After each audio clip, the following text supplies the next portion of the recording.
Hi, y'all. So it has been a minute since I have done anything on YouTube, since I have done any uploading, since I have done any reviews on anything. And in 2022, I told myself that I'm really gonna start focusing on getting back to things that I want to do. And getting my YouTube channel, I think, is one of those things that I really want to get off the ground. So Um, what have I been doing? I think the last video I uploaded was in 2016. So in the last 6 years, a lot has changed. Um, so many things. But what compelled me to get on here today was been on my spirit so much has been everything that has gone on. I think the last 6 years, the world is a completely different place. We have been and are still going through a global pandemic that has killed millions of people.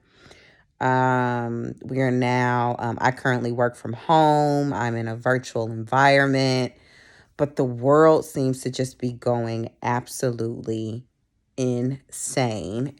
Everywhere you turn, there seems to be some sort of upheaval in the world. And right now, today, as we speak, what is it, May 14th, 15th, 2022, we have since seen yet again more and more examples of massacres, mass shootings, and just pure unadulterated racism and hate.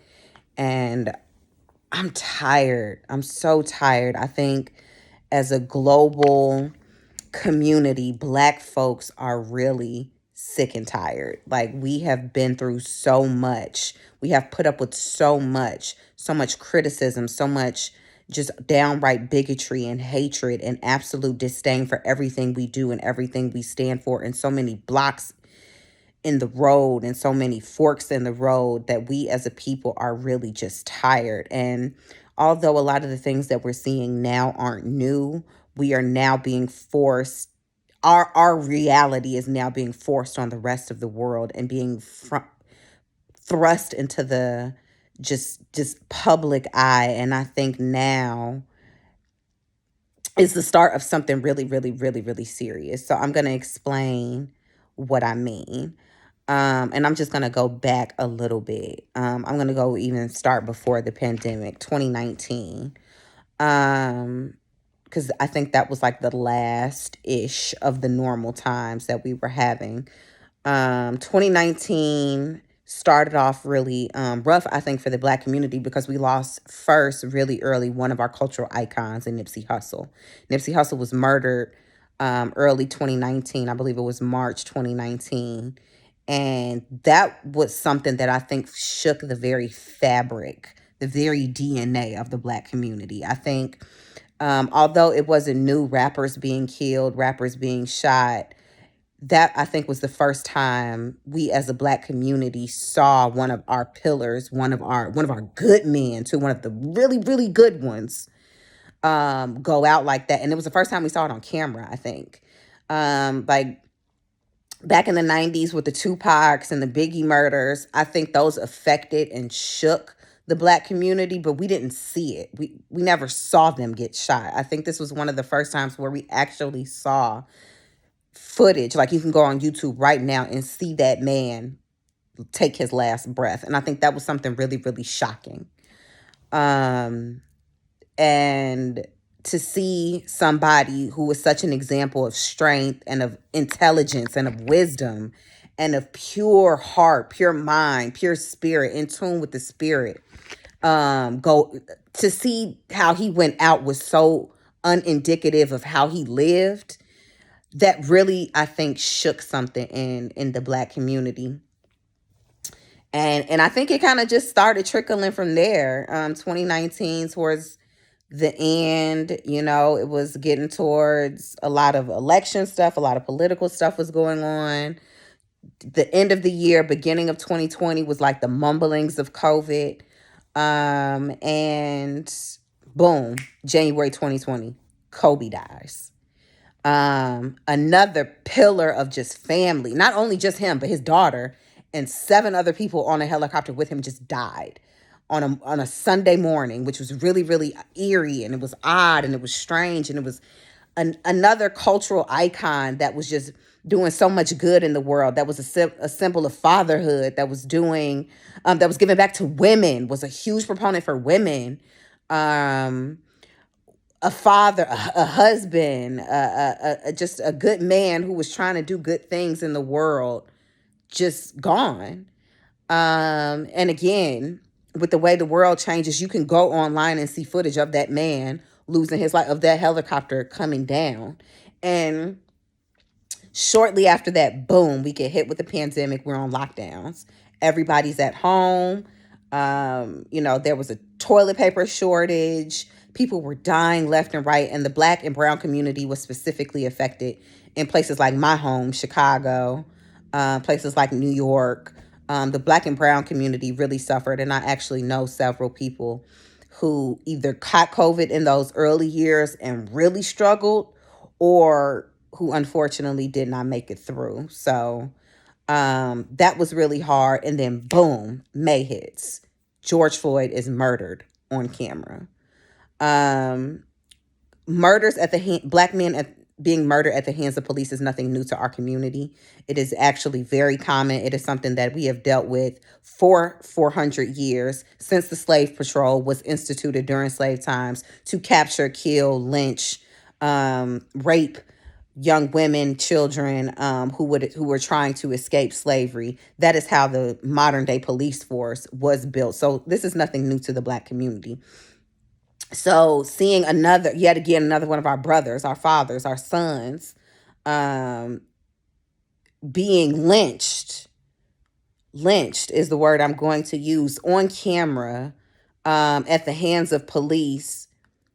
I think in that modem, in the way that it happened, in the regard that it happened, in the disregard for his life that it happened, was again something that I think was very much thrust into the forefront, thrust upon the media, something that Black people have been dealing with and had been screaming at the top of our lungs for years. Shortly before that, it was Breonna Taylor. Shortly before that, it was Ahmaud Arbery. So 2020 was just a rough year for the Black community. We were dying at home, locked in our homes. And then on top of that, we were dying outside of our homes if we were trying to do something simple as take a jog in our neighborhoods. And I think that after 2022, the country just became desensitized to the Black trauma. So it never really mattered to a lot of people. However, Black trauma is something that I think, although we scream BLM, Black trauma is a part of that conversation that is very much overlooked and not talked about enough. And I think Black trauma, and re-trauma is causing us as a community to become more desensitized and to become more lackadaisical about what the hell is really going on out here. So I'm going to fast forward. So now, 2020, racial riots happened. The Kenosha, Wisconsin with Kyle Rittenhouse, that happened. Several things happened over the summer with racial riots, protests, that happened. And then the 2020 election happened that fall. As the Black community, I don't think all of us were super rallied around Joe Biden, and Kamala Harris, specifically Kamala Harris, in relation to her just interaction or lack thereof with the Black community outside of her being a district attorney in San Francisco. She put a lot of Black men away, and she never shied away from that. And she never was ashamed of that, which she shouldn't. However, when she then tried to lean into the Black community thing, going to her old HBCU during the campaign, it looked a little disingenuous and it felt a little disingenuous. But I think by that point, we were all kind of over Trump and his mess and everything that he had been stirring up, that we were kind of just like, okay, at least we're going to have one. We ain't never had nobody, a Black woman specifically in either of these positions. So at least we'll have that. The election rolls around, Joe Biden wins. And then shortly thereafter, there's a whole insurrection at the United States Capitol building, where Trump supporters stormed the Capitol and tried to tried to exert a coup on the United States government. They tried to stop the certification of Joe Biden and Kamala Harris as the president and vice president of the United States. And for about 3-4 hours, they actually did. And it was encouraged by Trump. We don't have to go through that whole situation. But I think, yet again, I think that was something that we as a Black community, we saw coming. They have been talking about it for weeks. They have been talking about it on Twitter, on their little QAnon pages, or little 4chan, 8chan pages for weeks. We saw it coming. So what did we do? We set our Black behinds at home. We did not do anything. We did not pick up our freaking car keys to even think about driving anywhere near DC.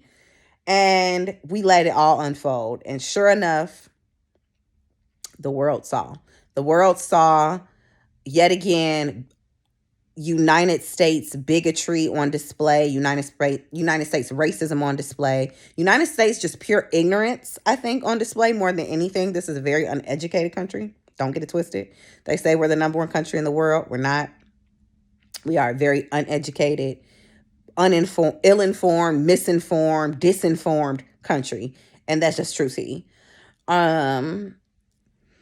2021, we're still in the throes of the pandemic after,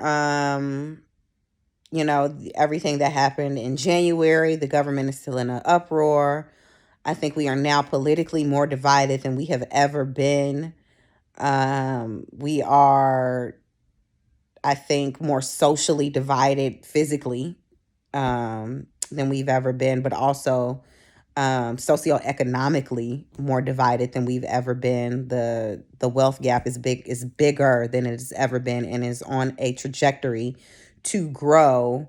Where the 1% who control 80 some odd percent of the world's GDP, their trajectory is to not only expand but grow at a rate that we've never seen, never conscionable before. So the rich are getting richer, the poor are getting poorer. Nothing new.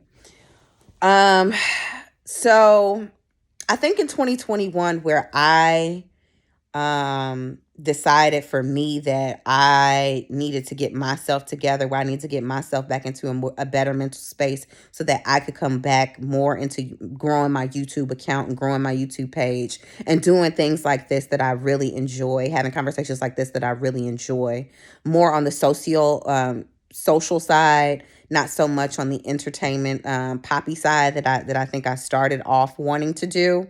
I think it's too late for that. I think we as a people, we as a country, we are in a really, really dire state. And I think that we need more people speaking up. We need more women speaking up. We need more people involved in their communities now more than ever, because we are on a path of no return. And if anybody is like me, which I know maybe not a whole lot of people are, but if you subscribe to my channel and you continue to subscribe to my channel, hopefully we can be akin in some way. I think that we are at a real spiritual war right now. We are in real spiritual warfare. That we are in something apocalyptic is happening in the world right now. Something book of Revelations is happening in the world right now. And I say that not just on a spiritual level, but even just take spiritual out of it, take race out of it. Look at what's happening climate wise. More fires are happening more than ever. I live on the West Coast. The West Coast of the United States of America literally burns to the ground 3, 4, 5 months out of the year. Literally burns to the ground. Homes destroyed, foliage destroyed. Little elementary schools, people displaced, people dispersed.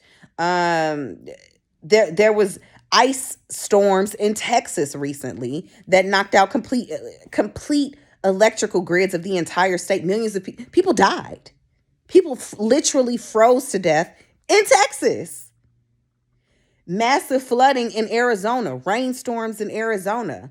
Uh, places like New Orleans getting hit with category, in Florida, getting hit with category 3, 4, 5 hurricanes every year now.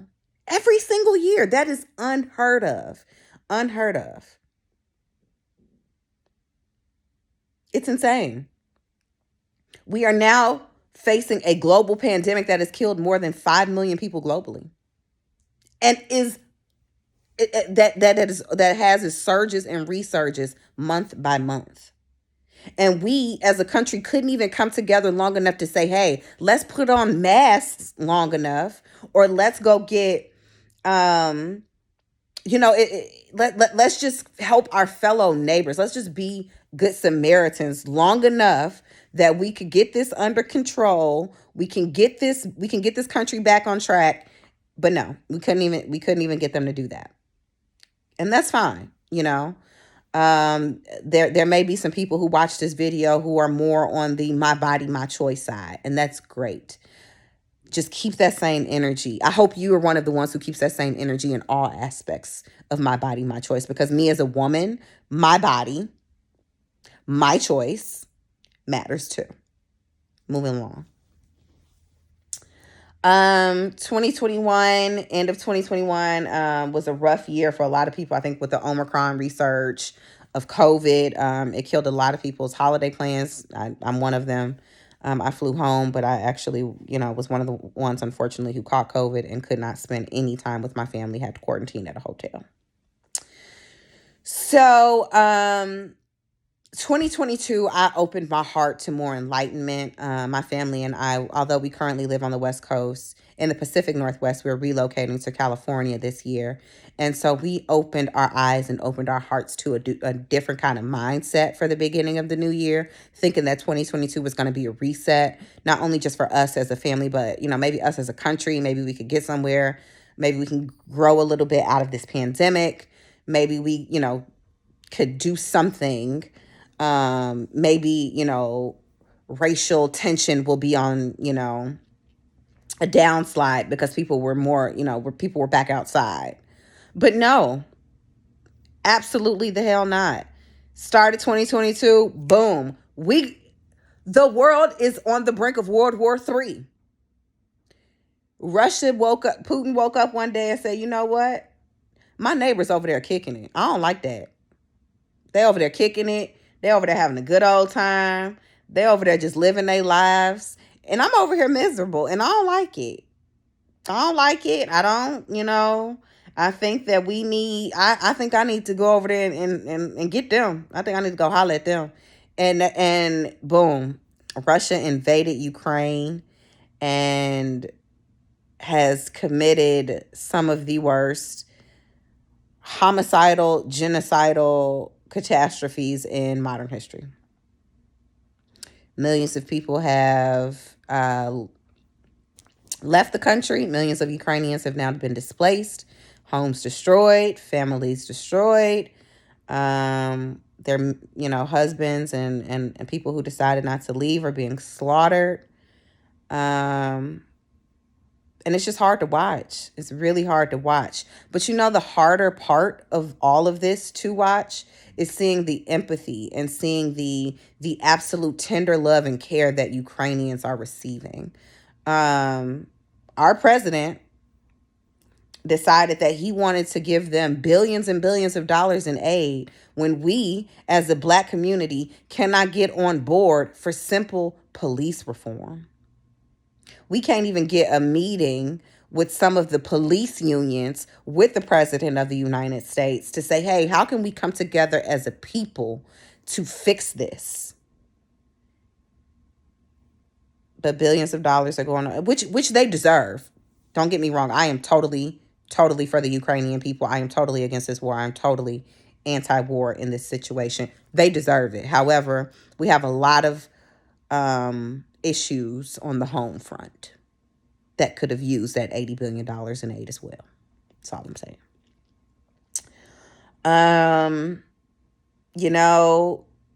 As if and this next point that I'm going to bring up is in light heart, but it brings up another, I think, more seedy aspect of the Black community. And in March of this year at the Oscars, there was another, I would say, yet event that the Black community decided, you know what, we're going to talk about this and we're going to drive this point home. And that was obviously the Oscars, where Will Smith slapped Chris Rock after making a comment about Jada.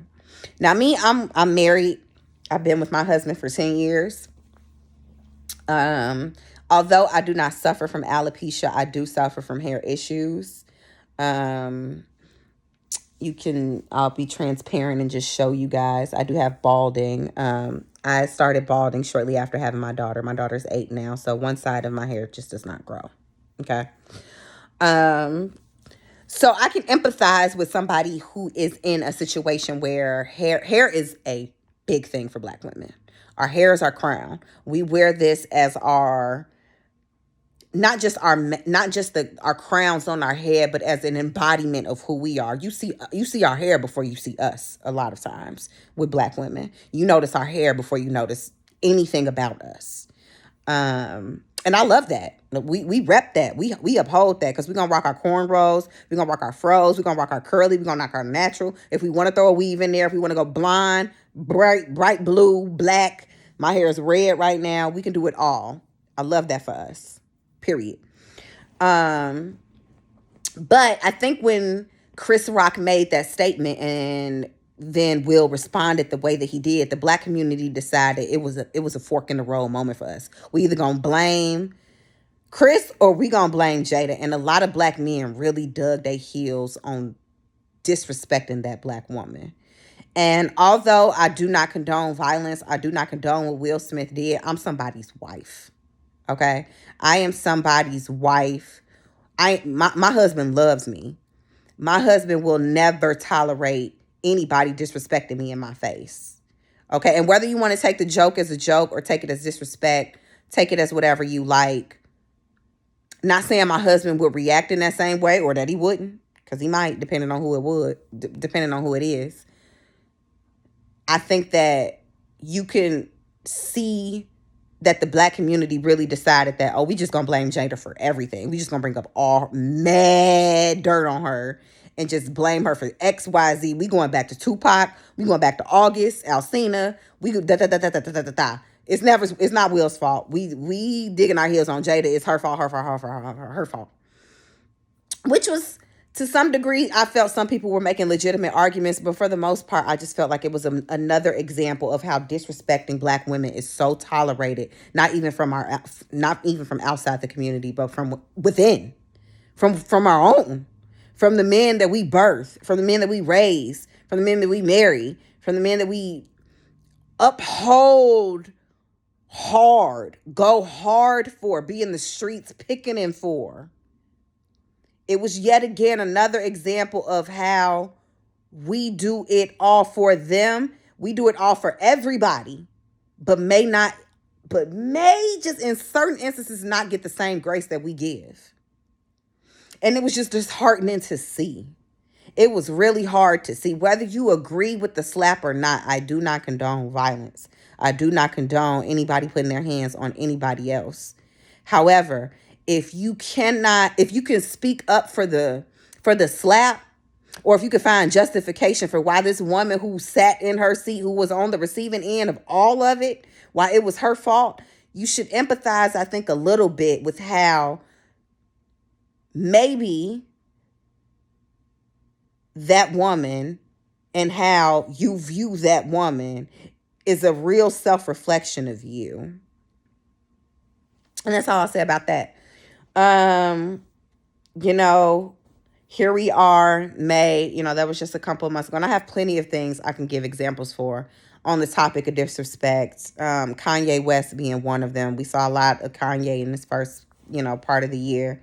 His disrespect wasn't necessarily towards Black women, but his disrespect was towards a woman that he wanted Black women to then rally around him and agree with him on to disrespect.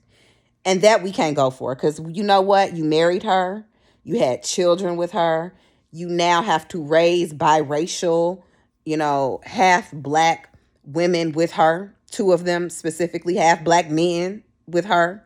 Um, and I saw everything that he did as absolute toxic masculinity, absolute disgusting behavior. If you don't think it was abuse, then kill yourself. Don't kill yourself. That was a joke.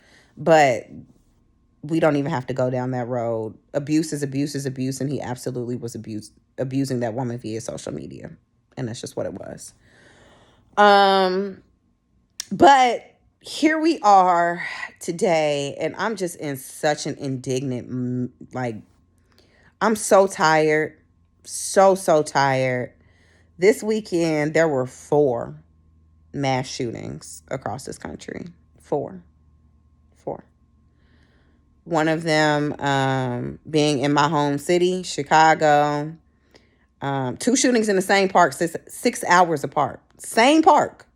I grew up, my grandmother's house was 2 blocks away from this park. I spent many summer nights riding my bike around this park. 2 shootings within 6 hours of each other. One of them being a mass shooting that ended up wounding like 6 people. Another one in Milwaukee after the Milwaukee Bucks played the NBA game. 20 people shot, running for their lives. But this is the one that really triggered me. The shooting in Buffalo, New York, where not even just this one, because this one was also echoed in the mass shooting that took place in, I can't remember where it was, but I know one person was shot, I want to say California somewhere. At a church. Yes, it was a church in Laguna Hills, California, where one person was killed and 5 other people were wounded. It was people of Taiwanese American heritage frequent this church. So it was another racially motivated attack. But the one that really triggered me specifically as a Black woman was a shooting in Buffalo, New York.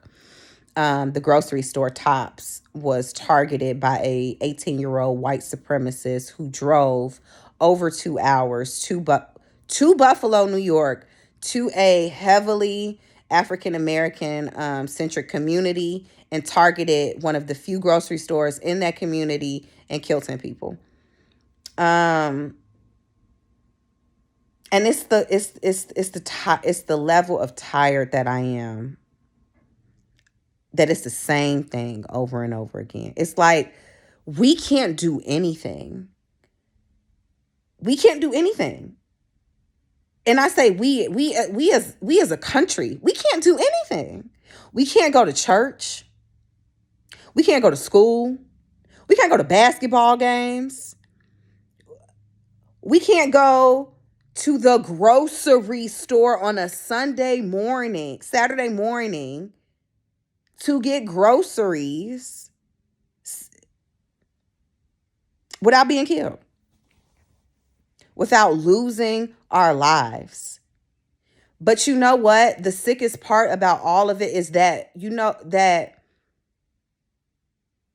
somebody decided that I'm going to get in my car. As high as these gas prices are, I live on the West Coast, baby, and our cars take premium.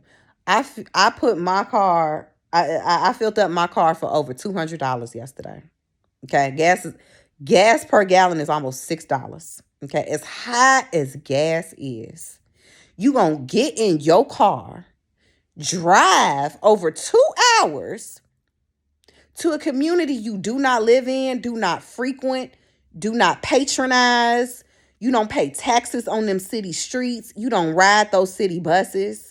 You don't inhibit any part of that community, but you're going to drive there and take the lives of people minding their own business. I will never understand it, and I will never understand anybody who can justify it. I will never understand anybody who can justify why this 18-year-old, after being under investigation for a school shooting a year ago, he threatened to shoot other students at his school. After being under investigation, how he was able to get anything in his hands. How he was able to buy a single bullet befuddles me. It is absolutely profound, the gun laws in this country, or the lack of gun laws in this country. It's crazy to me. I will never understand it. However, it pains me to really sit and think that like somebody's grandma was going to the store to make dinner, who was going to pick up a couple things and just died. Died. Just right there on the floor. And how it's coming out more and more to light how specific these targets were, that when he did pass a white person in the store, or how his gun was, a white person was at the other end of that barrel, he kept it moving. He kept going. Apologize to him. No, I'm not. My bad, y'all. I'm not shooting you. I'm here for them. That is insane. Crazy to me. Absolutely crazy to me. But it's nothing new. That's the crazier part. It's nothing new. Nothing new. Tulsa, Oklahoma, 1921. Black Wall Street. Black people minding a black business. Thriving in Greenwood, Oklahoma. Thriving. Doctors, lawyers, businesses, grocery stores, jewelers, mom and pops, antique stores, doing their thing, minding a black business. And here comes some mad folks, just purely mad that these people are living above the means that these people think they should be. And just burn it to the ground in a day. Burn it all to the ground. We don't like that. Rosewood, Florida, 1923. Black folks minding a black business. Living, thriving, businesses. Got resources that they need. They do not need to leave Rosewood, in which some folks got mad, burnt it to the ground. We don't like that. Y'all living above the means we think y'all should be. Charleston, South Carolina, Sunday morning, a weekday. Black folks minding their black business. Here come Dylan Roof. I don't like that y'all having Bible study. Y'all look like y'all praising the Lord too hard. Let me come kill y'all. It's the same story over and over and over again. And we're so tired. We're so tired. But my thing is now, I'm so tired. I'm ready to act. I'm ready to act. I'm ready to know what's next. So I'm getting back on YouTube. I'm reaching back out because I need to know. We need to build a community of people who are sick and tired, just like me, of moms who are raising our black children in fear, in real fear, that the way that they walk out the door may not be the way that they come home, if they come home at all. I'm tired. I'm tired of being tired, so I'm ready to act. So I'm getting back on here. I'm going to be posting more. I'm going to be uploading more. I'm going to be doing more. And we need to build a community, y'all. I need my black women. I need my black men. I need my Latino men, Latino women. I need my Asian community, my men and women. I need if you are a Muslim, we need y'all. We need our Muslim men and women more than ever. Y'all are under attack. Palestine is under attack, y'all. Man, we need our Palestinians. We need our Muslim community that is under attack in Africa. We need everybody. We need all hands on deck. So I need to know, what are we doing? I need to know, what are we doing? And I'm blessings to y'all. Stay prayed up, y'all, because we are living in some really scary times. So just stay prayed up, stay involved, stay active, stay pissed. Stay pissed. And we're going to get it together, y'all. We're going to get it. We got to, because it's all we got. All right, y'all.